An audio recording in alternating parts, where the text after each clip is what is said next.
Hey everyone, Rick here, and folks, welcome back to another Battlefields of Mana unit review. This time, it's mounted crossbowmen. So, I'm not going to just assume you watch these in order, but maybe you have. Last time we did mounted archers.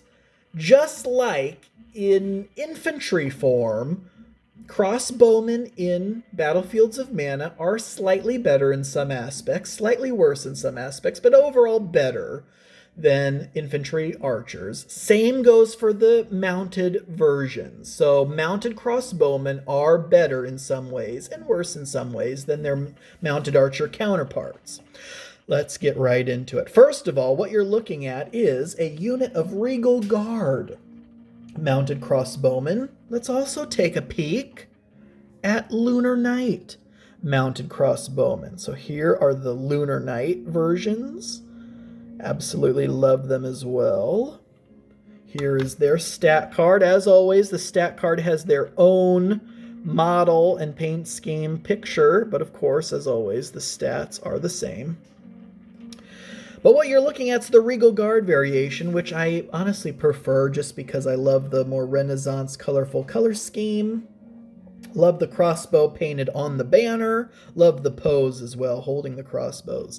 So what do you get? Now, this is a bit of a more expensive unit. Now, if you watched my mounted archer review, I went off on how much I absolutely love them because of how fast they are. They're moving up to 12 inches and still firing 12 inches. Yet, if they move and shoot, they have a penalty. So that does hurt, but they were cheaper because of that. This is a little more expensive, but it fixes that issue. I mean, this is the ultimate in speed and range. So what we're talking about is attack dice 1. So again, in range, you get the front and rear rank. So unlike a close combat attack where only figures immediately directly in contact with an opponent get to attack. Typically, attack dice are 2 or 3 in some cases. In range, you only get an attack die per figure, but you do get both the front and rear rank, which you don't normally get in close combat unless you have polearm special ability.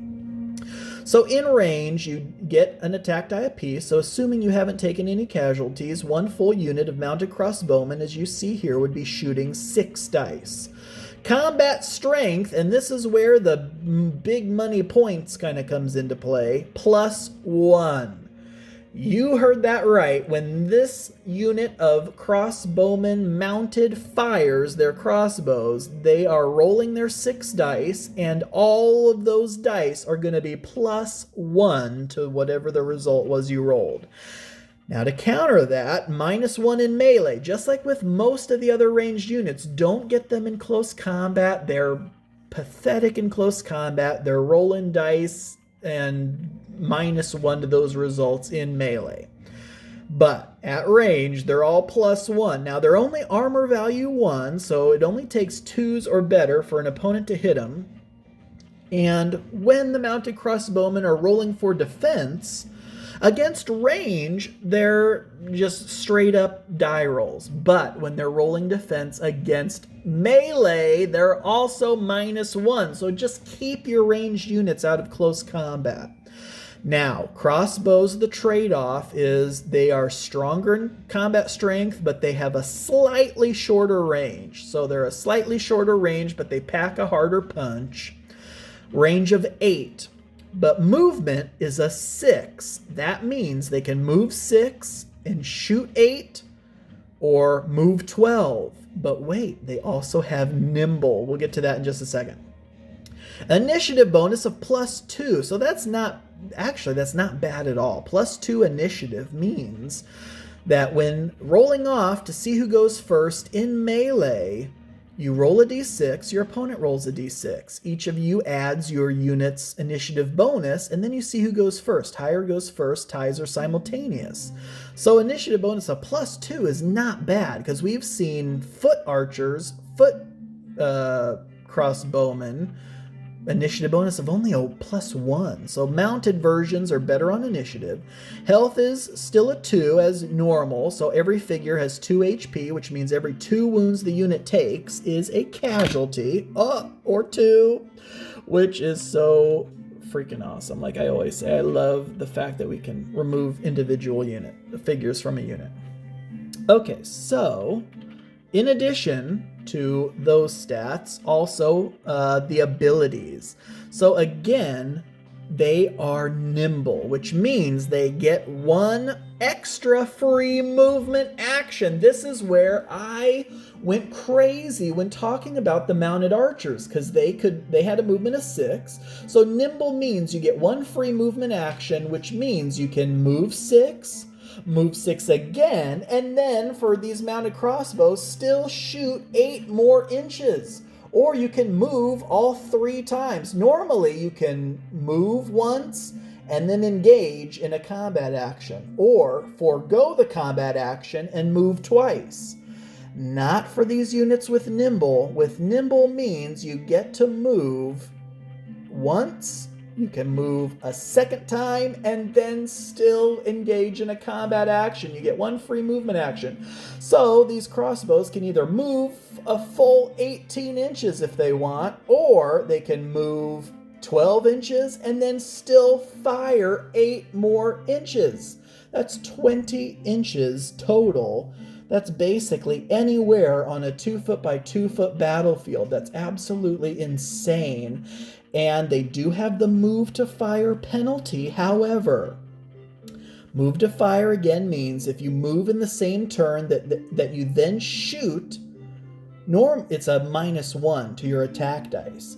But because the crossbows are +1 combat strength, it negates the -1 for moving and shooting. So unlike the archers, which could move and then shoot, move 12 inches and then shoot 12 inches, but in doing so, all their dice were -1. These mounted crossbows can move up to 12 inches, then still shoot another 8 inches, and the die rolls are unaffected because the +1 for the crossbow negates the fact that they moved and shot.